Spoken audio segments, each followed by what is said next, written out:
Hello and welcome to Vayu Pathshala. We were discussing the wireless telecommunication technologies, and in the previous video, we have discussed the basic of the wireless communication principle, wherein we have discussed the electromagnetic waves. Then we have also discussed about the antenna, the working principle of the antenna, and the related topics to this particular main topic, antenna. That is, we have seen the E plane, the H plane, and the VSWR, the tilt, but this a few topic that is VSWR and tilt was left, which we are going to cover in this video. And today in this video, we are going to start the new topic that is the fundamental of the second generation communication technology, what we commonly call as the 2G and 3G. So let us begin.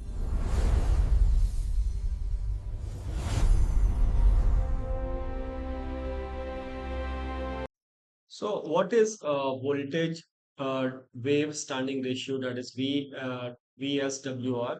Voltage standing wave ratio is basically देखो, जब impedance match हो जाएगा, यानी कि impedance match का क्या मतलब है? इम्पिडेंस मैच का ये मतलब है कि जब लोड का इम्पिडेंस, यानी कि अब एंटीना एंटीना से आप ऐसे एंटीना हवा में तो खड़ा नहीं करोगे ना। एंटीना पे कोई ना कोई केबल, एंटीना के पास जब सिग्नल आ जाएगा तो वो एंटीना उसको रेडिएट कर देगा, लेकिन एंटीना तक सिग्नल को तो पहुंचाना है। तो एंटीना तक सिग्नल पहुंचाने के लिए आपको क्या वायर लगेगा, या उस वायर को हम ट्रांसमिशन लाइन बोलेंगे। तो एंटीना तक जब आप सिग्नल पहुंचा रहे हो किसी वायर के थ्रू, तो ऑब्वियस सी बात है कि एंटीना का कुछ रेसिस्टेंस होगा, जो लास्ट क्लास में हम लोगों ने देखा। तो एंटीना का रेसिस्टेंस और अगर ट्रांसमिशन लाइन का रेसिस्टेंस, ये दोनों मैच कर जाएगा, तो वोल्टेज या सिग्नल जो भी एंटीना तक जा रहा है वो रिफ्लेक्ट बैक करके नहीं आएगा। और अगर इम्पीडेंस मैच नहीं होता है तो कुछ portion of the signal will reflect back, and वही Vmax या Vmin बनाएगा। उसी के रेशियो को हम क्या कहेंगे? वोल्टेज स्टैंडिंग वेव रेशियो कहेंगे। तो चलिए फटाफट इसको कंप्लीट करते हैं, उसके बाद टिल्ट करेंगे और उसके बाद आज का नया टॉपिक शुरू करेंगे। तो voltage standing wave ratio can be defined as the ratio of the maximum voltage by minimum voltage. ठीक है। तो it is a major of the impedance matching between the transmission line. Definition याद करने की तो जरूरत नहीं है आपको, है ना। बस याद रखना है कि वोल्टेज स्टैंडिंग वेव रेशियो क्या फॉर्मूला क्या होता है? वी मैक्स अपॉन वी मिन। ज्यादा से ज्यादा अगर आएगा तो इस पे ही क्वेश्चन आ सकता है। वी मैक्स कितना है, क्या है? Maximum voltage on the line, and V min क्या है? Minimum voltage on the line. ठीक है। तो इम्पीडेंस मैचिंग कहाँ पर होता है? बिटवीन ट्रांसमिशन लाइन यानी कि फीडर और एंटेना के बीच में। जब एंटीना का इम्पीडेंस ट्रांसमिशन लाइन के इम्पीडेंस के बराबर नहीं होगा, तो पार्ट ऑफ द सिग्नल क्या होगा? रिफ्लेक्ट बैक हो जाएगा। वही क्रिएट करेगा standing waves on the line. Clear है? अब देखो, VSWR को निकालने के लिए एक और फॉर्मूला हम यूज करते हैं। अगर Vmax और Vmin दिया हुआ है तो ये हम आराम से निकाल सकते हैं। अदरवाइज हम कैसे निकाल लेंगे? With respect to the reflection coefficient. और रिफ्लेक्शन कोफिशिएंट हमने लास्ट क्लास में देखा था, कैसे निकालते थे? ZL minus Z naught upon ZL plus Z not.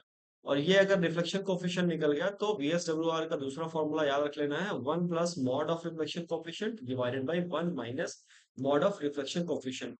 कुछ इसमें समझने वाली चीज नहीं है, फॉर्मूला का डेरिवेशन देखना नहीं, बस ये याद रख लेना है कि VSWR कैसे निकलेगा। ठीक है। अब यहाँ पर ZL माइनस जेड नॉट क्या है? लोड पे क्या है? ऑब्वियस सी बात है, लोड पे जो हमारा टर्मिनेशन है वो है एंटीना। तो ZL क्या होगा? एंटीना का इम्पिडेंस हो जाएगा। और जेड नॉट क्या हो जाएगा? ट्रांसमिशन लाइन का इम्पिडेंस। ठीक है। क्लियर हो गया? तो चलो, अगर क्लियर हो गया तो एक सिंपल सा, बहुत सिंपल इसी लेवल का क्वेश्चन भी आपसे पूछा जाएगा कि क्वेश्चन अगर पूछा गया है कि 50 ओम ट्रांसमिशन लाइन, टीएल लिख देता हूं, is connected is connected to an antenna of 75 ohm, to find VSWR। या ऑप्शन में रहेगा कि VSWR will be 1:1, 1:1.5, 1.5:1, ऐसा करके ऑप्शन रहेगा। तो कैसे निकालेंगे इसमें? ऑब्वियसली बात है, सबसे पहले रिफ्लेक्शन कोफिशिएंट निकालना होगा। दैट विल बी ZL कितना है? 75 माइनस जेड नॉट कितना है? 50 upon ZL plus Z not. ठीक है, ये कितना हो गया? 25/125। ठीक है। उसके बाद क्या करना है? अब निकालना है हमको VSWR। VSWR क्या हो जाएगा? 1+25/125 minus one minus, sorry, divided by 1 minus 25/125। क्या किया मैंने, बस इस फॉर्मूला पे टॉनिक वाला और इस फॉर्मूला पे पुट करके VSWR निकालने की कोशिश कर रहे हैं। तो कितना हो जाएगा, ये हो जाएगा आपका is equal to 125 plus 25 upon 125 minus 25, this is 150 upon 100, that is nothing but 1.5। ठीक है, तो VSWR क्या निकल के आ गया आपका, 1.5 बाई 1, दैट इज 1.5:1, ये करेक्ट आंसर हो जाएगा। क्लियर है। VSWR में और कुछ जानने की ज्यादा जरूरत नहीं है। टिल्ट की बात करें, देखो टिल्ट क्या होता है, ये जो एंटीना आपका टावर पे माउंटेड होता है ना, इसको आप टिल्ट का मतलब टेढ़ा कर सकते हो ना, या तो ऐसे झुका सकते हो या थोड़ा उठा सकते हो। तो टिल्ट से आप क्या कवर करोगे, तो टिल्ट से बेसिकली आप कितना इसका जो बीम निकलता है ना, एंटीना का ये बीम निकलता है, देखो इस तरीके का कोई बीम निकल रहा है, तो वो टिल्ट पे डिपेंड करता है। लास्ट क्लास में हमने देखा कि बीम का विड्थ क्या होता है, कैसे वो गेन से मल्टीप्लाई करके और ज्यादा दूर तक जा सकता है, तो वो सब टिल्ट पे डिपेंड करता है। तो बेसिकली टिल्ट पे एक चीज याद रखो, और ये समझने वाली भी बात है कि टिल्ट पे क्या डिपेंड करेगा, टिल्ट पे कवरेज डिपेंड करेगा। ठीक है, टिल्ट पे कवरेज डिपेंड करेगा, और कवरेज पे बाकी चीजें डिपेंड करेगी जो हम अभी देखेंगे। तो अगर टिल्ट ज्यादा होगा, यानी कि अगर एंटीना को आप ज्यादा झुका दोगे, तो कवरेज कम होगा या ज्यादा होगा, सोच सोच के देखो। अगर एंटीना यहाँ पर इस पोजीशन में है, तो ऑब्वियस सी बात है जो भी कवरेज है इसका, अगर मैं इसको थोड़ा ज्यादा झुका दूं, ऐसे झुका दूं, ऐसे झुका दूं, तो ऑब्वियस सी बात है बीम विड्थ क्या है, कम एरिया तक जाएगी।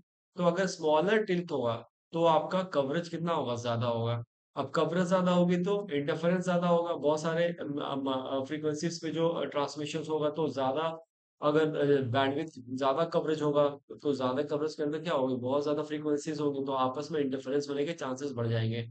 और टिल्ट अगर लार्ज होगा तो कवरेज स्मॉल होगा, और इंटरफेरेंस उसका रेसिप्रोकल हो जाएगा, कम हो जाएगा। ऑब्वियसली बात है, कम कवरेज का मतलब है कि less number of users, less number of users का मतलब है कि लेस इंटरफेरेंस। अब टिल्ट दो प्रकार की हो सकती है, मैकेनिकल टिल्ट और इलेक्ट्रॉनिक टिल्ट, यानी कि इलेक्ट्रिकल टिल्ट। तो जो हम लोग मॉडर्न LTE या 5G सिस्टम्स में यूज करते हैं, वहां रिमोट इलेक्ट्रिकल टिल्ट यूज करते हैं, जिसको बोलते हैं RET। क्या बोलते हैं, रिमोट इलेक्ट्रिकल टिल्ट। ठीक है, तो अब बस टिल्ट का आपको फॉर्मूला याद रखना है, इससे ज्यादा कुछ भी नहीं याद रखना है। टिल्ट में theta equal to tan inverse height upon distance, और ये याद करने की भी जरूरत है क्या, ट्रिग्नोमेट्री अगर पढ़े होगे, तो ये अगर एंटीना यहाँ पर माउंट है, तो ये एंटीना की हाइट क्या है, h है अगर, और जहां पर रिसीवर रखा है वो उसकी डिस्टेंस अगर d है, तो tan थीटा क्या हो जाएगा, यही तो आपका मान लो, अगर ये टिल्ट है, ये टिल्ट है, ठीक है, एंटीना का टिल्ट है, तो एंटीना का टिल्ट आपका कैसे निकलेगा, हॉरिजॉन्टल लाइन ले लो, और इससे जो एंगल बनता है वो थीटा हो गया। तो ये थीटा और ये थीटा बराबर हो जाएगा ना, अल्टरनेट एंगल, तो tan थीटा की वैल्यू यहाँ से निकाल लो, tan theta is equal to h/d, है ना। टिल्ट मतलब कि हॉरिजॉन्टल लाइन से क्या एंगल पे एंटीना को आप माउंट किए हो, ठीक है। तो tan थीटा h/d, और यहीं से theta equal to tan inverse h/d। Clear है। चलो, अब यहाँ तक क्लियर हो गया ना, तो अब हम लोग स्टार्ट करते हैं फंडामेंटल ऑफ 2G। 2G यानी कि second generation mobile communication technology, इसको हम बोलते हैं GSM। GSM का क्या मतलब होता है, GSM का मतलब होता है global system for mobile communication. ठीक है, तो 2G अब तो खैर जमाना खत्म हो चुका है 2G का, लेकिन ऐसा नहीं है कि हम स्टार्टिंग में ही LTE पे आ गए या 5G स्ट्रक्चर 5G टेक्नोलॉजी पे आ गए।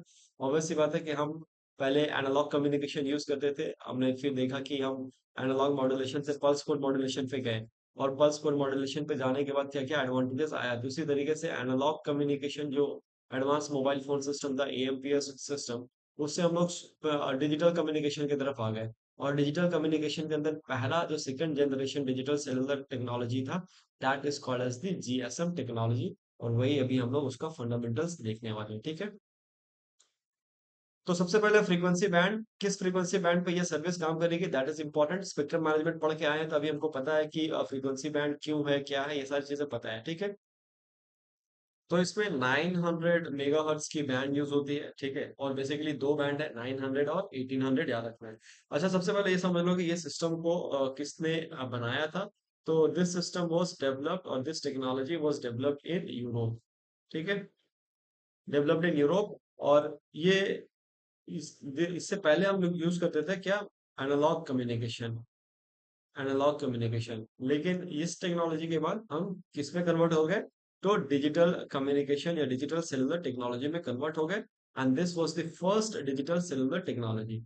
ठीक है, सेकंड जनरेशन इसको बोलते हैं, communication technology second generation. Band को मैंने बताया, दो बैंड याद रखना है आपको, 2G का दो बैंड है, एक है जीएसएम 900 और एक है जीएसएम 1800। और 5G का क्या है, 3.5 गीगाहर्ट्ज। तो देखो कहाँ से हम स्टार्ट किए थे डिजिटल कम्युनिकेशन, 900 मेगाहर्ट्ज से, और अभी 5G के लिए हम क्या यूज कर रहे हैं, 3.5 गीगाहर्ट्ज। तो बैंड मैंने ऑलरेडी समझा दिया आपको कि क्या बैंड होता है। अब देखो ये अपलिंक के लिए ये याद रखना, ये इंपॉर्टेंट है, जो मैं बॉक्स बना दे रहा हूँ वो इंपॉर्टेंट है, याद कर लो। ठीक है, अब अपलिंक 890 से 915 और डाउनलिंक के लिए 935 से 960। तो दो, एक तो देखो अपलिंक और डाउनलिंक की फ्रीक्वेंसी अलग अलग है। ऑब्वियस रीजन क्या है, इंटरफेरेंस नहीं होना है। ठीक है, इंटरफेरेंस नहीं हो इस वजह से अपलिंक की फ्रीक्वेंसी और डाउनलिंक की फ्रीक्वेंसी अलग अलग है। अब अपलिंक और डाउनलिंक की फ्रीक्वेंसी के बीच का डिफरेंस देखो तो कितना है, 890 और 935। इन दोनों का डिफरेंस देख लो, this is nothing but 45 megahertz. ठीक है, और 915 और 960 पे देख लो, लोअर अपर एंड, तो ये भी आपको कितना निकल जाएगा, 45 मेगाहर्ट्ज।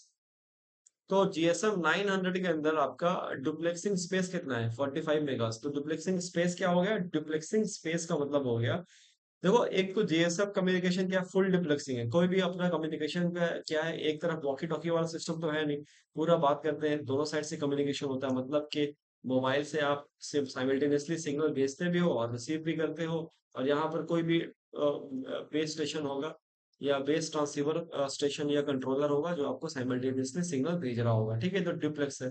तो डिप्लेक्स स्पेसिंग क्या है, यानी कि what is the difference of frequency between the uplink and downlink, that is called the duplex spacing. और ये कितना है, 45 मेगाहर्ट्ज का है। ठीक है, चैनल की बैंडविड्थ कितनी है, ये याद रखनी है, 200 किलोहर्ट्ज चैनल की बैंडविड्थ। चैनल की बैंडविड्थ, अब एफडीएमए टेक्नोलॉजी हम लोग जब पढ़ लेते हैं तो उसमें हमने बताया कि चैनल क्या होता है ना, फ्रीक्वेंसी जो हम डिवाइड कर देते हैं, पूरे जो अवेलेबल बैंडविड्थ है, जो एलोकेटेड बैंडविड्थ है हमारे अंदर, हमारे पास में किसी भी एक ऑपरेटर के पास में, उसको हम डिफरेंट डिफरेंट चैनल्स में डिवाइड कर देते हैं विद सर्टेन बैंडविड्थ। तो यहाँ पर कितना है, वो 200 किलोहर्ट्ज का है। ठीक है, और डुप्लेक्सिंग स्पेसिंग कितना है, 45 मेगाहर्ट्ज। याद हो गया ना, याद हो जाना चाहिए। अब इसमें जो हम जीएसएफ के अंदर में जो हम मल्टीपल एक्सेस टेक्नोलॉजी यूज करते हैं, दैट इज एफडीएमए, यानी कि स्पेक्ट्रम को हम डिवाइड कर देते हैं 200 किलोहर्ट्ज के कैरियर में। कोई दिक्कत नहीं होनी चाहिए इस पॉइंट को समझने के लिए।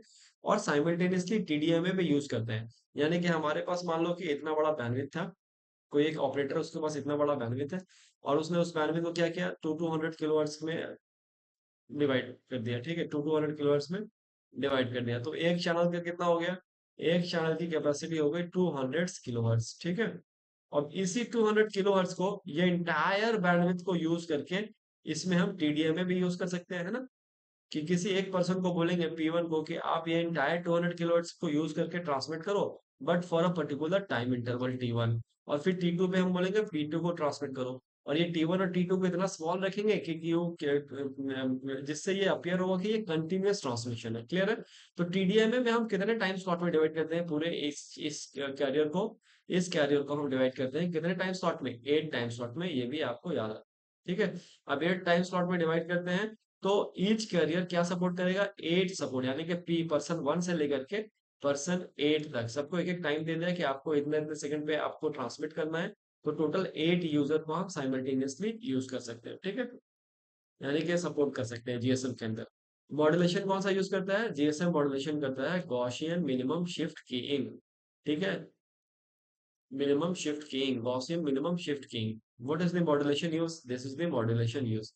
अब देखो, जो टाइम हम बता रहे हैं कि हमने जो अपना एक चैनल लिया है, उसको हमने 8 स्लॉट में डिवाइड कर दिया है। ठीक है, एक स्लॉट में डिवाइड कर दिया, तो एक चैनल के अंदर हम मैक्सिमम कितने यूजर को यूज कर रहे हैं, 8 यूजर को यूज कर रहे हैं। तो इसका मतलब ये हो गया कि एक जो फ्रेम हम भेज रहे हैं उसके अंदर, अगर मान लो ये एक मेरा फ्रेम है जिसके अंदर एक टाइम स्लॉट है, ये हम पूरे 200 किलोहर्ट्ज में यूज कर रहे हैं इसको, ये पूरा फ्रेम जो हमारा जा रहा है। फ्रेम समझ में आ रहा है ना, पीसीएम का लेक्चर आया कि एक बार दोबारा रिवाइज कर लो जिसको फ्रेम नहीं समझ में आ रहा है। तो इस पूरे फ्रेम को हम इस बैंडविड्थ का, चैनल की कैपेसिटी का यूटिलाइज करके एक पूरा फ्रेम भेज रहे हैं। उस फ्रेम में हमारे पास कितना है, यानी कि 1 time division multiple axis frame में हमारे पास कितने टाइम स्लॉट है, एम टाइम 8 टाइम स्लॉट है। तो इस टाइम स्लॉट का जो ड्यूरेशन होगा, वो बेसिकली क्या होगा, इस 1 टीडीएमए फ्रेम का जो ड्यूरेशन है, दैट इज 4.615 मिली सेकेंड। ये ड्यूरेशन नोन है, फैक्ट नोन है, दिस इज द फैक्ट कि एक टीडीएमए फ्रेम का ड्यूरेशन क्या है 4.615। अब ये 4.615 मिली सेकेंड एग्जैक्टली ये कैसे आता है, क्योंकि एक टाइम स्लॉट को जो टाइम अलॉटेड है वो 577 माइक्रो सेकेंड की है, ये भी याद कर लो। ठीक है, अब इसको 8 से मल्टीप्लाई कर दोगे तो यही आ जाएगा, इसको 8 से मल्टीप्लाई कर दोगे तो 4615 आएगा माइक्रो सेकेंड, और इसको मिली सेकेंड में 4.615 मिली सेकेंड बोलेंगे। ठीक है, तो एक टाइम स्लॉट की बात आएगी तो कितना 577 माइक्रो सेकेंड। एक फ्रेम का बात आएगा, फ्रेम के अंदर कितने टाइम स्लॉट होंगे 8, ये जीएसएम का टाइम टीडीएमए फ्रेम के डिस्कशन कर रहा हूँ, ठीक है ना, याद रखना चीजों को। उसके अंदर कितने फ्रेम्स होंगे 8, और एक फ्रेम के लिए 577 माइक्रो सेकेंड, तो टोटल कितने हो जाएंगे 4.615 माइक्रो सेकेंड, सॉरी मिली सेकेंड। क्लियर हो गया। इसी प्रकार से हम टाइम के हायरार्की भी एक बार देख लेते हैं। टाइम हायरार्की में हम क्या देख लेते हैं, चलो वन टाइम स्लॉट यहाँ लिख देता हूँ। वन टाइम स्लॉट कितना होगा 577 माइक्रो सेकंड का। क्लियर। 8 टाइम स्लॉट, इसको 8 से मल्टीप्लाई कर दो, उसको हम बोलेंगे वन फ्रेम। तो अभी पता है वन फ्रेम का कितना है, वन फ्रेम का है 4.615 मिली सेकेंड। उसके बाद ऐसे 26 टाइम स्लॉट का हम क्या बना लेंगे, सॉरी 26 टाइम स्लॉट नहीं, 26 फ्रेम्स, इसको 8 से मल्टीप्लाई कर दोगे तो आपका कितना आ जाएगा, टाइम स्लॉट आ जाएगा। तो 26 फ्रेम को हम बनाते हैं एक ट्रैफिक मल्टी फ्रेम।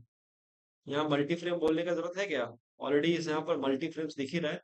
तो वन ट्रैफिक मल्टी फ्रेम, अब इसका कितना टाइम ड्यूरेशन होगा, तो इसको 26 से मल्टीप्लाई कर दो, आ जाएगा 120 मिली सेकेंड। उसके बाद 51 फ्रेम, 51 फ्रेम, ये क्या होगा, इसको बोलते हैं वन कंट्रोल मल्टी फ्रेम। अब इसमें भी मल्टीप्लाई कर लोगे तो टाइम निकल के आ जाएगा, लेकिन जरूरत नहीं है। उसके बाद आता है 13, 13 26, 13 × 2 26, ऐसे याद रख सकते हो फ्रेम का काउंट। 13 26 या 13 26 फ्रेम्स का बनता है एक सुपर फ्रेम। तो कल को क्वेश्चन आ गया कि one super frame consist of, तो यहाँ आंसर मार के आना कि 13 26 frames. One control frame consist of कितना 51 फ्रेम्स। ठीक है, one traffic multi frame consist of 26 frames. ठीक है, ये समझ में आ गया। अब देखो, अभी हम फंडामेंटल्स पढ़ रहे हैं, ठीक है, आर्किटेक्चर नहीं पढ़ रहा हूँ, आर्किटेक्चर बताऊंगा। फंडामेंटल में समझ में आ गया किस बैंड पे काम करता है, कौन सा इसमें मल्टीपल एक्सेस टेक्नोलॉजी यूज करते हैं, है ना। और उसके बाद जीएसएम मॉड्यूलेशन, कौन सा मॉड्यूलेशन यूज करता है, एम्पलीट्यूड मॉड्यूलेशन होता है। तो एम्पलीट्यूड मॉड्यूलेशन तो होगा नहीं, क्यों, क्योंकि it is not analog cellular technology, it is digital cellular technology. तो डिजिटल सेलुलर टेक्नोलॉजी के अंदर हम क्या यूज करते हैं, मॉड्यूलेशन की बात कर रहे हैं, तो ऑब्वियस सी बात है हम कुछ कीइंग यूज करेंगे, either amplitude shift keying, phase shift keying. So here what we are using as the Gaussian minimum shift keying. Okay, that is what you have to remember. अब देखो जीएसएम के services के अंदर क्या होता है, तो अब तो इसमें किसी को कोई डाउट नहीं होना चाहिए। वॉइस ऑब्वियस सी बात है, बात करते हैं, एसएमएस भेजते हैं, डेटा भेजते हैं, जीपीआरएस या इसका एडवांस वर्जन है। तो देखो circuit switched data, circuit switch data ना, ये थोड़ा सा ना जब हम आगे पढ़ेंगे 2G का, 2G में क्या ड्रॉबैक है, तो उसके अंदर सर्किट स्विच डेटा की बात करेंगे, और पैकेट स्विच क्यों ज्यादा प्रिफरेबल है और एडवांटेजियस है उसकी भी बात करेंगे। तो सर्किट स्विच डेटा जो होता है बेसिकली क्या होता है, इसके अंदर ना एक ये एक कम्युनिकेशन, ऑब्वियस सी बात है कि 2G एक कम्युनिकेशन टेक्नोलॉजी है, सेलुलर टेक्नोलॉजी है। तो ये सर्किट स्विचिंग यूज करता है। सर्किट स्विचिंग क्या होता है, देखो पहले क्या होता है ना कि आपने वो देखा होगा टीसीपी आईपी प्रोटोकॉल कोई पढ़ा होगा, तो पहले आप यहाँ से कुछ पैकेट भेजते हो, रिसीवर रिसीव करता है, वो एक्नॉलेजमेंट भेजता है, फिर ये रिवर्ट्स बैक इसको करता है। उसके बाद जब यहाँ पर इसका एक्नॉलेजमेंट इसको मिल जाता है, तो इसको बोलते हैं थ्री वे हैंडशेक। जब ये कंप्लीट होता है तब डेटा का एक्चुअल ट्रांसमिशन स्टार्ट होता है ना। तो कनेक्शन का स्टैब्लिशमेंट होता है पहले। तो इसी तरीके से सर्किट स्विचिंग में क्या होता है कि पहले एक डेडिकेटेड फिजिकल चैनल का स्टैब्लिशमेंट होता है, फिजिकल चैनल बनता है, ठीक है। वो चैनल का स्टैब्लिशमेंट होगा, जैसे देखा होगा ना सर्किट स्विचिंग में, ये मैंने कॉल किया, मैंने बोला हेलो ऑपरेटर फलाना फलाना जगह कनेक्ट कीजिए, वो ऐसे ऐसे बहुत सारा पिंस होते हैं, उसको लगा के कनेक्ट करते हैं, फिर वहां कॉल कनेक्ट होती है, ऐसे करके। तो एक डेडिकेटेड चैनल पहले बना लिया जाता है, किसके किसके बीच में, तो डेडिकेटेड फिजिकल चैनल बना लिया जाता है, किसके किसके बीच में, ऑब्वियस सी बात है बिटवीन ट्रांसमीटर और रिसीवर, इन दोनों के बीच में बना लिया जाता है। और उसके बाद जब ये चैनल बन जाता है, तो डेटा का ट्रांसमिशन होता है, ठीक है। तो डेटा का ट्रांसमिशन होगा। अब ऐसा तो नहीं है कि डेटा का कंटिन्यूअस ट्रांसमिशन होगा, नहीं। अब मान लो ट्रांसमिशन नहीं भी हुआ है, तब भी ये चैनल ऑक्यूपाइड रहेगा। अब ये क्या बात हुई भाई कि मैं डेटा भेज नहीं दे रहा हूँ तब भी ये रिसोर्स मेरा ऑक्यूपाइड है, चैनल पूरा ऑक्यूपाइड है। यस, जब तक आप कम्युनिकेशन ब्रेक नहीं करोगे तब तक ये डेडिकेटेड फिजिकल चैनल क्या करेगा, एग्जिस्ट करेगा। और यही तो एक बड़ा डिसएडवांटेज है कि हमारे पास जो चैनल का बैंडविड्थ है वो हम यूज नहीं कर पा रहे इफेक्टिवली। क्यों? क्योंकि एक बार हमने बैंडविड्थ एलोकेट कर दिया, अब डेटा ट्रांसफर हो रहा है या नहीं हो रहा है, तब भी हम जब तक कनेक्शन को ब्रेक नहीं करते तब तक क्या करते हैं, बैंडविड्थ को होल्ड करके रखते हैं। That is what is called as the mis utilization of resources. और यही एक बड़ा डिसएडवांटेज था सर्किट स्विचिंग का। समझते चलो, आगे जब हम इसके एवोल्यूशन पढ़ेंगे ना कि 3G क्यों एडवांटेजेस है, एलटीई टेक्नोलॉजी क्यों इससे ज्यादा एडवांटेजेस है, तो उस समय में ना आपको समझ में आएगा कि yes, this is the reason why circuit switching is not so much advantages and why we have the packet switching as more advantages than the circuit switching. ठीक है? तो चलो एक बार इसमें हम देखते हैं कि सर्किट स्विचिंग में कैसे कॉल थ्रू होता है। कॉल थ्रू एक बार पूरा पढ़ेंगे कॉल थ्रू का भी, लेकिन बस यहाँ पर ऐसा समझ लो कि एक बार what is the steps involve. तो सबसे पहले जो मोबाइल ना रिक्वेस्ट करेगा डेटा के लिए, नेटवर्क एलोकेट होने के बाद ना एक डेडिकेटेड ट्रैफिक, उसको बोलते हैं ट्रैफिक चैनल टीसीएच, वो एलोकेट हो जाएगा। ठीक है? और ये कौन एलोकेट करेगा? ये एमएससी जो है बेसिकली एक पाथ बनाएगा, अभी देखेंगे। तो बेसिकली यही समझ लो कि एक चैनल जो है वो यहाँ पर एलोकेट हो जाता है, डेडिकेटेड चैनल। और उसके बाद डेडिकेटेड चैनल जब एलोकेट हो जाता है तो फिर क्या हो जाती है कि कम्युनिकेशन स्टार्ट होता है। और फिर कम्युनिकेशन का आपको क्या करना पड़ेगा, कम्युनिकेशन का आपको ब्रेक करना पड़ेगा। और जब तक कम्युनिकेशन ब्रेक नहीं होगा तब तक चैनल रिजर्व हो जाता है। ये चैनल जो होता है ना रिजर्व हो जाता है अंटिल कॉल एंड्स। ठीक है? तो आफ्टर जब टर्मिनेशन हो जाता है तो चैनल को हम रिलीज कर देते हैं। अगर यहाँ तक समझ में आ गया तो आगे चले हम लोग। आगे चले, आगे में हम लोग को क्या करना है, आगे में अब हम लोग को आगे में देखो, टॉपिक में तो केवल फंडामेंटल ऑफ 2G दिया हुआ है, लेकिन आर्किटेक्चर को हम लोग इग्नोर नहीं कर सकते। तो that we have to complete the architecture as well. तो अभी जो आर्किटेक्चर में आप लोगों को नीचे दिखाने वाला हूँ that is the 2G architecture, basic architecture, and that is very important to remember as well. तो देखो यहाँ पर बेसिकली क्या है ना, ये है आपका जो आर्किटेक्चर है पूरा 2G का, यही पूरा आर्किटेक्चर है। इसके अंदर आपको तीन चार पार्ट दिख रहे होंगे। ठीक है? तो दो बॉक्सेस है, ये है एनएसएस और ये है आपका बीएसएस। ठीक है? एनएसएस और बीएसएस क्या है, बेस स्टेशन सब सिस्टम और नेटवर्क स्टेशन सब सिस्टम। ठीक है? तो इसको हम देखेंगे, पूरे अच्छे से इसको समझने की कोशिश करेंगे। एक बार ये आप डायग्राम बना लो। तो अगर डायग्राम बन गया है तो सबसे पहले ना फुल फॉर्म लिख लो, फिर फुल फॉर्म एग्जाम में हो सकता है आ जाए डायरेक्टली। तो एमएस का फुल फॉर्म लिख लो। एमएस का क्या हो जाएगा, मोबाइल स्टेशन। ठीक है? Mobile station. और सिम का क्या है पता ही है आप लोगों को, सब्सक्राइबर आइडेंटिटी मॉड्यूल। ठीक है? उसके बाद देखो ये मोबाइल जो स्टेशन है, सिम, और सिम के ऊपर हम बाद में भी आएंगे कि इसके अंदर जो क्या क्या नंबर्स होता है और जो है आप कैसे आइडेंटिफाई करते हो बाद में आएंगे। याद रखना इसके अंदर एक ऑथेंटिकेशन की होता है जिसको केआई बोलते हैं इस सिम के अंदर ही। और इस सिम को ना बेसिकली इमसी बोलते हैं, इंटरनेशनल मोबाइल सब्सक्राइबर आइडेंटिटी। ठीक है? इंटरनेशनल आईएमएसआई, इंटरनेशनल मोबाइल आइडेंटिफिकेशन, ये सब्सक्राइबर आइडेंटिटी। ठीक है? आईएमएसआई। और सिम का फुल फॉर्म क्या मैंने बताया, सब्सक्राइबर आइडेंटिटी मॉड्यूल। याद कर लो या लिख लो फटाफट। और आईएमएसआई, और इसके अंदर दो इंपॉर्टेंट पार्ट होते हैं, एक होता है एमसी जिसको बोलते हैं कि इंटरनेशनल मोबाइल सब्सक्राइबर आइडेंटिटी, और के आई होता है जिसको बोलते हैं ऑथेंटिकेशन की। ऑथेंटिकेशन की किसको बोलते हैं, के आई को। दिस इज के आई। ठीक है? अब देखो ये जो आपका मोबाइल है ये किससे कनेक्टेड है, this mobile is connected to base BTS. BTS का फुल फॉर्म क्या है, base transceiver station. Base trans and receive, it do both the thing, trans and receive, तो इसको बोलते हैं base transceiver station. STATI word. ठीक है? क्या है बेस ट्रांसीवर स्टेशन, मोबाइल जो है हमारा डायरेक्टली बीटीएस से कनेक्टेड होता है। ठीक है? और ये बीटीएस से कनेक्टेड कैसा होता है, वायरलेसली होता है। ठीक है? तो ये है एक सेल साइट जो जहां पर टावर लगता है ना वहीं पर बीटीएस होता है। ठीक है? तो रेडियो इक्विपमेंट है, this BTS is what, it is a radio equipment. Let me right, it is a radio equipment. ठीक है? और ये क्या क्या हैंडल करेगा, ऑब्वियस सी बात है कि बीटीएस से ही फर्दर आगे चीजें जाएगी रेडिएट एंटीना के बाद, और एंटीना एंटीना पे जो सिग्नल जाएगी वो सीधा रेडिएट हो जाएगी। तो एंटीना के अंदर मॉड्यूलेशन डिमॉड्यूलेशन नहीं होता है। इसी पॉइंट पर बीटीएस पे ही आपका क्या होगा, मॉड्यूलेशन और डिमॉड्यूलेशन बीटीएस के अंदर हो जाएगा।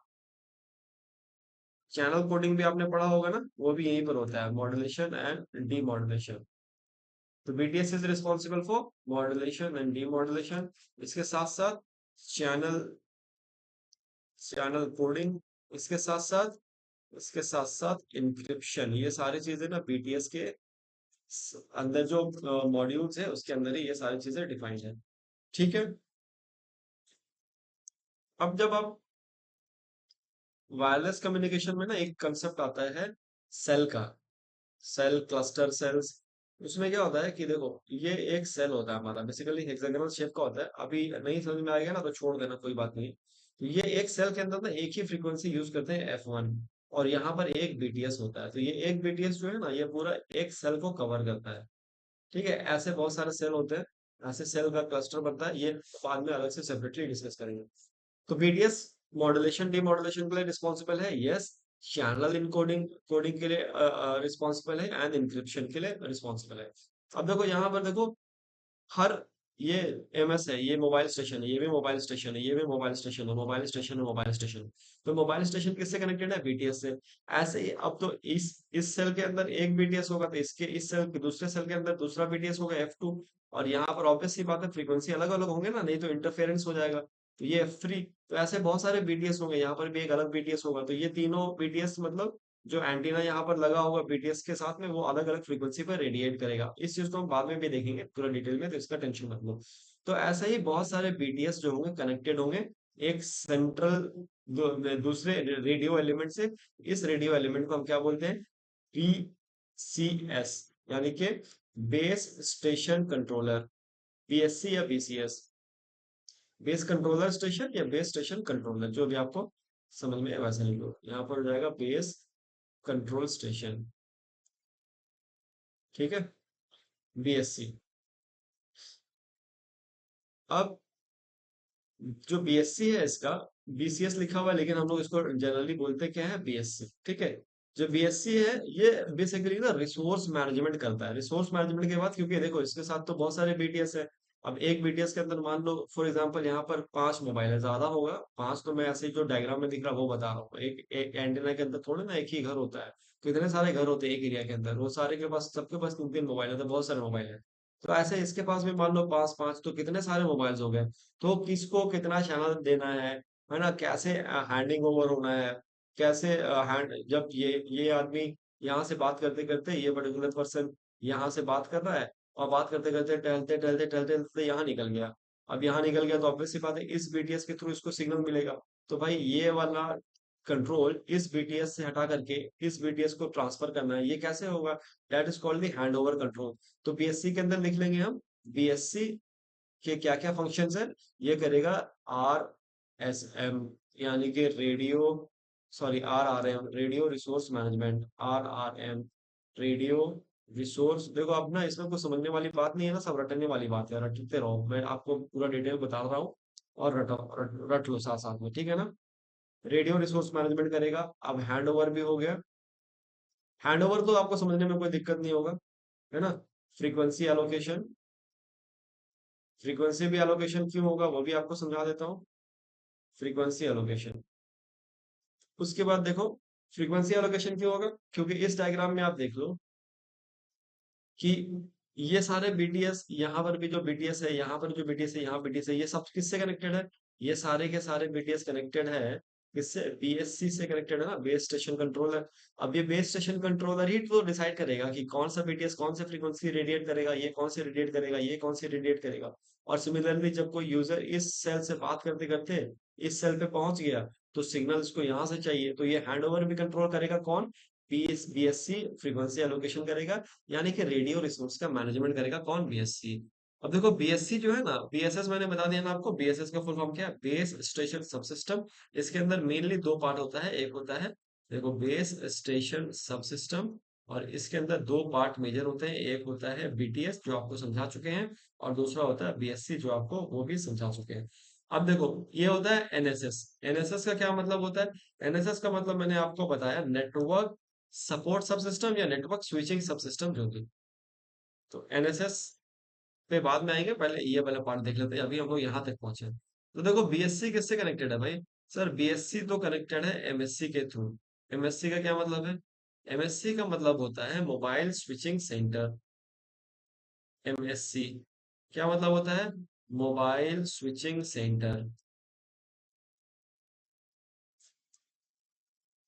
ठीक है, मोबाइल स्विचिंग सेंटर। ठीक है, तो मोबाइल स्विचिंग सेंटर के अंदर ये क्या है ना, ये बेसिकली यहाँ तक जो बीएसएस है, ये नेटवर्किंग के लिए इतना ज्यादा रिस्पॉन्सिबल नहीं है। ये बेसिकली क्या ना, एक पर्टिकुलर एरिया या वो बहुत बड़े एरिया के अंदर काम करता है, लेकिन जो रियल नेटवर्किंग होता है ना, वो यहाँ पर होता है, इस वाले एलिमेंट के अंदर होता है। तो बेसिकली जो एमएससी है इस पूरे एलिमेंट का, यानी कि एनएसएस का, यानी कि नेटवर्क स्विचिंग सब सिस्टम, बेसिकली यहाँ स्विचिंग के काम बेसिकली होते हैं।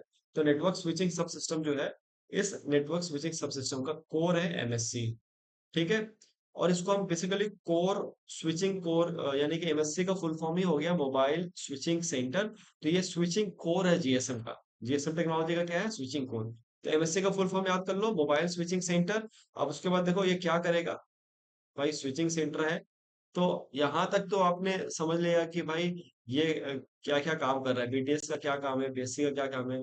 लेकिन एक्चुअल में जो कॉल को सेटअप करेगा, यानी कि कॉल सेटअप, कॉल का रिकॉर्ड मेंटेन हो रहा है, कॉल सेटअप हो गया, आप कितना देर बंदा बात कर रहा है ना, उसका किस नंबर पे बात किया है, वो सारा जो कॉल डिटेल रजिस्टर बनता है, सीडीआर बनता है। ये सब किसका काम है? ये सब एमएससी का काम है। तो कॉल सेटअप और टर्मिनेशन सबसे पहला एमएससी का काम है। उसके बाद ना ये भी स्विचिंग के लिए काम करेगा, क्योंकि इसके अंदर भी बहुत सारे बेसिस कनेक्टेड होंगे, तो ये भी कॉल स्विचिंग का, यानी कि राउटिंग्स ऑफ कॉल का काम करेगा। कॉल को राउट करेगा, स्विचिंग, स्विचिंग ऑफ कॉल्स भी बोल सकते हैं या राइट राउटिंग्स ऑफ कॉल्स भी बोल सकते हैं। ठीक है, और मोबिलिटी मैनेजमेंट का काम भी करेगा। मोबिलिटी मैनेजमेंट सबका तीन तीन फंक्शन बता रहा हूँ, इंपॉर्टेंट इंपॉर्टेंट फंक्शन याद कर लो। एक call setup and call termination, दूसरा राउटिंग या switching off calls and mobility management.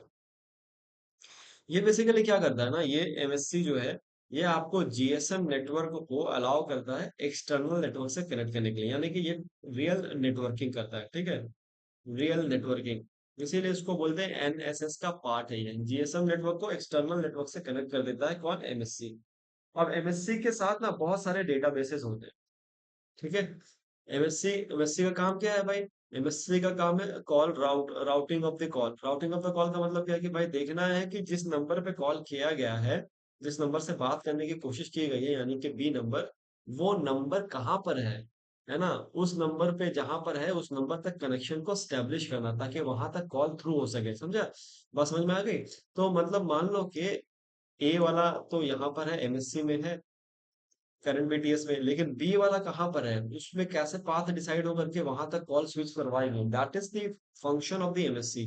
तो ये फंक्शन परफॉर्म करने के लिए एमएससी के पास कुछ डेटाबेसेस होने चाहिए, जिसमें से तीन इंपॉर्टेंट याद कर लो।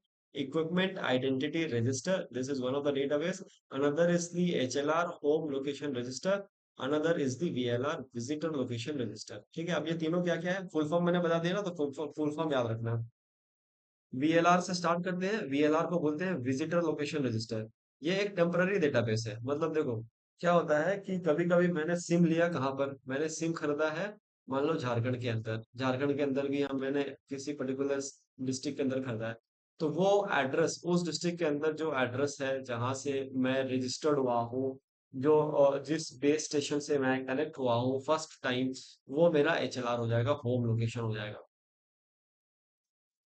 ठीक है, लेकिन मैं हमेशा वहां तो नहीं रहूंगा, मैं तो कहीं बाहर भी जाऊंगा। तो टेम्पररली मैं जहां जा रहा हूँ उस लोकेशन को, अब एमएससी को तो कॉल स्विच करना है, तो इसके पास तो पूरी जानकारी होनी चाहिए कि भाई ये बंदा कहाँ का है और अभी कहाँ पर है। तो वो टेम्पररी इंफॉर्मेशन कहाँ स्टोर होगा? वीएलआर में स्टोर होगा। तो इस टेम्पररी डेटाबेस से, और सब्सक्राइबर जो है वो करंटली, वीएलआर का मैं यहाँ लिख देता हूँ कि सब्सक्राइबर जो है वो करंटली कौन से एमएससी के एरिया में है, वो वीएलआर में स्टोर होता है। ठीक है,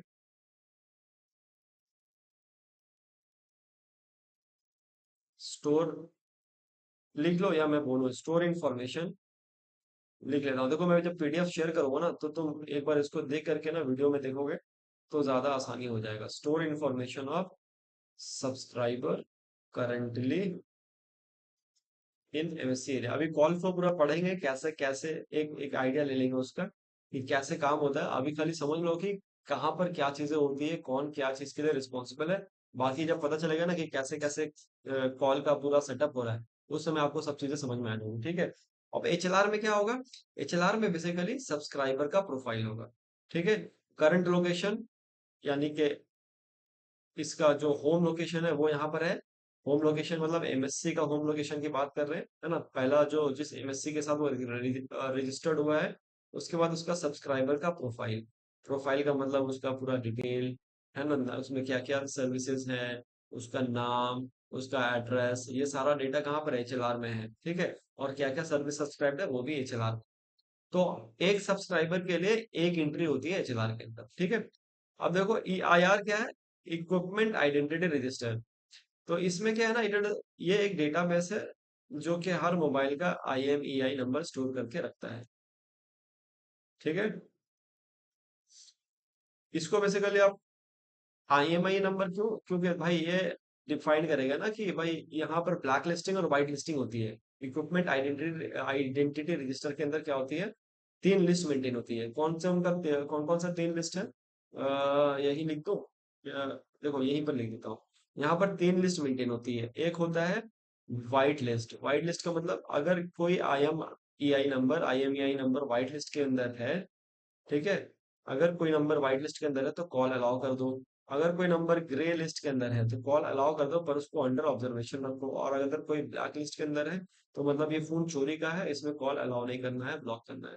तो जब आप IMEI नंबर ब्लॉक करने के लिए जाते हो ना, तो एमएससी सबसे पहले EIR में चेक करता है कि भाई ये नंबर पे कॉल भेजना भी है कि नहीं भेजना है, कहीं ब्लैक लिस्ट में तो नहीं है।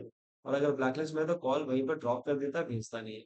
उसके बाद VLR और HLR से कंफर्म करता है कि भाई जहां पर कॉल भेजना है, चलो कॉल तो भेजना है, लेकिन वो बंदा है कहाँ, किस लोकेशन पे है, उसके थ्रू कनेक्टिविटी को स्टैब्लिश करता है। फिर एक होता है AUC। AUC का मतलब हो गया ऑथेंटिकेशन सेंटर। ठीक है। और ये HLR से कनेक्टेड होता है। क्यों, इसका भी हम बताते हैं।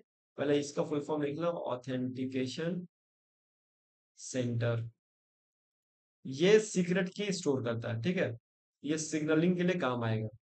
जब हम सिग्नलिंग, जब और यूजर को ऑथेंटिकेट कर लेंगे ना कि ये यूजर सही है उसके नंबर से, तो बेसिकली तभी हम कॉल फॉरवर्ड करते हैं। तो AOC क्या करेगा? एक ऑथेंटिकेशन पैरामीटर या इंक्रिप्शन की वगैरह यूज करेगा, और इसको बेसिकली ऑथेंटिकेशन फॉर यूजर के लिए यूज करते हैं। इसके अंदर सारी जो डेटास होते हैं ना, जैसे इंक्रिप्शन की होता है, सीक्रेट की होता है, तो ये सारे चीजें इसके अंदर स्टोर होती है, और वो HLR से ऑथेंटिकेट करता है कि यूजर सही है कि नहीं। अगर यूजर ऑथेंटिकेटेड है तो ही अलाउ करेगा कॉल को आगे, और नहीं है तो नहीं करेगा। ठीक है। तो NSS का हमने मेजर पार्ट देख लिया। ऐसे NSS के अंदर क्या मेन पार्ट है वो भी। NSS का मतलब हो गया, NSS का मतलब हो गया network switching subsystem. Network switching subsystem. देखो जो चीजें एग्जाम से रिलेवेंट है वही बता रहे हैं। और इसके अंदर हमने देखा क्या क्या होता है, MSC देखा। और MSC के अंदर क्या क्या कनेक्टिविटी होती है, HLR के साथ, VLR के साथ, EIR के साथ, और HLR के साथ कनेक्टिविटी होती है, ताकि यूजर जो है ऑथेंटिकेशन हो जाए HLR के साथ। That is AUC authentication centre. अभी तक इसमें से किसी को कोई डाउट नहीं होना चाहिए, है ना। अगर अभी इसमें कोई डाउट नहीं है तो बाकी का चीजें देखते हैं। यहाँ पर जो OSS दिख रहा है, ये बेसिकली नेटवर्क ऑपरेटर यूज करते हैं। हमने देखा ना MSC क्या प्रोवाइड करता है, GSM। ये तो GSM का आर्किटेक्चर हो गया। GSM का इस MSC GSM को कनेक्ट करता है एक्सटर्नल ऑपरेटर के साथ में या एक्सटर्नल नेटवर्क के साथ में। यहाँ पर हमने ये पॉइंट देखा था। तो वो ये OSS है। OSS का मतलब होता है ऑपरेशन सपोर्ट सब सिस्टम, यानी का ऑपरेशन सपोर्ट सब system system, operation support system. ठीक है। नेटवर्क मॉनिटरिंग, फॉल्ट मैनेजमेंट, ये सब इसी का काम है। क्या क्या लिख लेता हूं मैं। नेटवर्क को मॉनिटर करना या फॉल्ट को मैनेजमेंट करना, ये सब OSS का काम है, ऑपरेशन सपोर्ट सिस्टम। इसके बाद आप देखो ना ऊपर, यहाँ पर देखो, पब्लिक टू पब्लिक नेटवर्क में PLM दिखा हुआ है, PLMN दिखा हुआ है, PSTN दिखा हुआ है, ISDN ये। तो बेसिकली ये PLMN क्या है, मोबाइल नेटवर्क है ना। यहाँ से ऑथेंटिकेशन हो जाने के बाद अब ये जाएगा भाई दूसरे, कहीं दूसरे एरिया में, वहां पर मोबाइल नेटवर्क से कनेक्ट करेगा। तो PLMN क्या है? Public land mobile network. ठीक है, public land mobile network. PSTN क्या है? पब्लिक स्विच्ड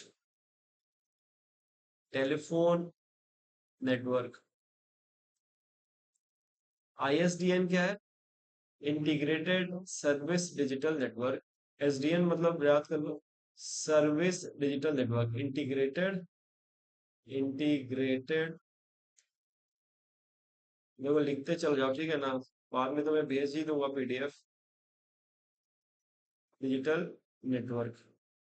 और पीएसडीएन का क्या हो जाएगा? Packet switch data network. PSDN का क्या हो जाएगा? Packet switched data network. Clear हो गया? ISDN integrated service digital network, PSDN packet switch data network, and PSTN public switch telephone network, and PLMN क्या है? Public land mobile network. ठीक है,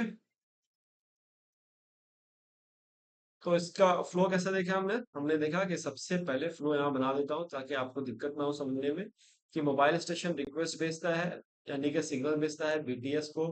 बीटीएस से सिग्नल जाता है बीएससी के पास, और बीएससी के बाद सिग्नल कहाँ ट्रांसफर हो जाता है? एमएससी पे। और एमएससी के पास वीएलआर होता है, वो एचएलआर होता है, और ईआईआर होता है। ठीक है, तो इसके बाद ऑथेंटिकेट करता है एयूसी के साथ, और उसके बाद जब ऑथेंटिकेशन हो जाता है तो एमएससी क्या करेगा? कॉल को रूट कर देगा फॉर एक्सटर्नल नेटवर्क, या दूसरे मोबाइल स्टेशन को, या एक्सटर्नल नेटवर्क को। ठीक है, और यहाँ कहीं पर फेल कर जाता है, यानी कि ऑथेंटिकेशन नहीं हो पाता है, तो यहाँ पर वो काट देगा, आगे कॉल भेजेगा ही नहीं, ड्रॉप हो जाएगा, और अगर ईआईआर में ब्लैकलिस्ट में है तब भी वो ड्रॉप हो जाएगा। ठीक है, तो इसका प्रोसेस कैसे होता है एक्चुअली में, कि यूजर जैसे तुम अपने मोबाइल से कुछ भी डायल करते हो ना, तो अपने मोबाइल से जब कुछ भी डायल करते हो, तो वो बेसिकली तुम्हारा एक आइडेंटिटी नंबर होता है। उसके बारे में हम सिम के बारे में भी पूरा पढ़ेंगे डिटेल। तो समझ लो कि जब तुम डायल करते हो और कॉल के लिए रिक्वेस्ट करते हो ना, तो ये चीज जरूरी नहीं है, बस मैं समझा दे रहा हूँ, ये चीज ज्यादा करने की जरूरत नहीं है, बस मैं समझा देता हूँ ऐसे, स्पेस टाइम मिल जाए, ये समझा देता हूँ। देखो देखो, जब तुम कॉल पे बात करते हो ना कि हेलो कैसे हो, that is called the traffic flow. तो ट्रैफिक ऐसा तो नहीं है कि डायरेक्टली तुम ऐसे कॉल किए और सीधा ट्रैफिक मिल गया तुमको, कि डायरेक्टली कॉल बटन दबाए और हेलो अगला बंदा उठा लिया, नहीं।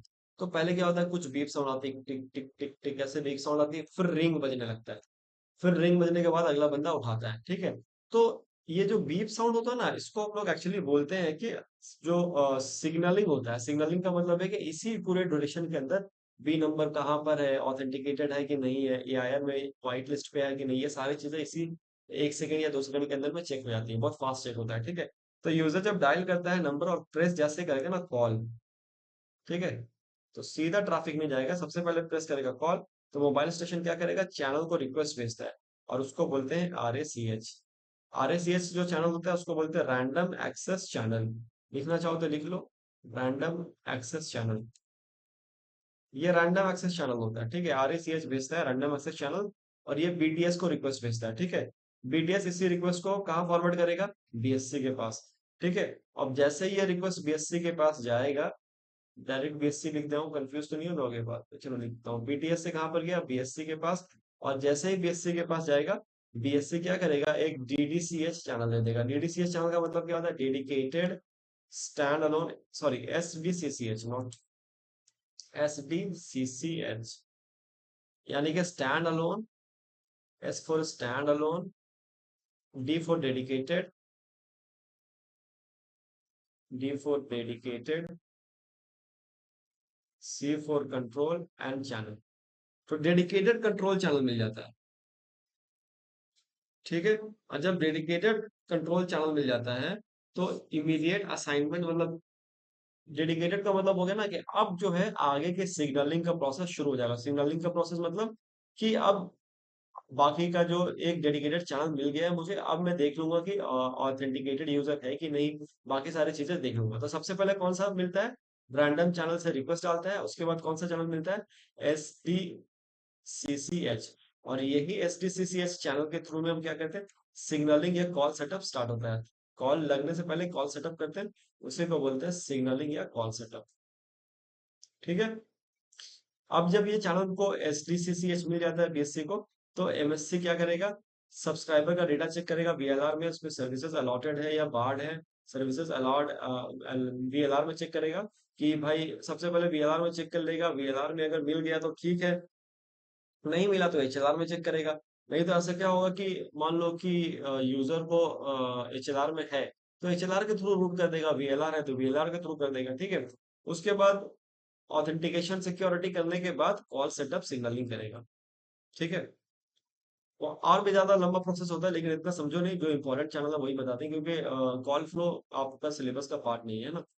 और भी प्रोसेस होते हैं, जैसे कि एमएस से ऑथेंटिकेशन रिक्वेस्ट भेजता है एमएस को, फिर एमएस के पास जो सब्सक्राइबर आइडेंटिटी मॉड्यूल है उसी में उसका केआई, यानी कि उसका केआई की को वेरीफाई करता है।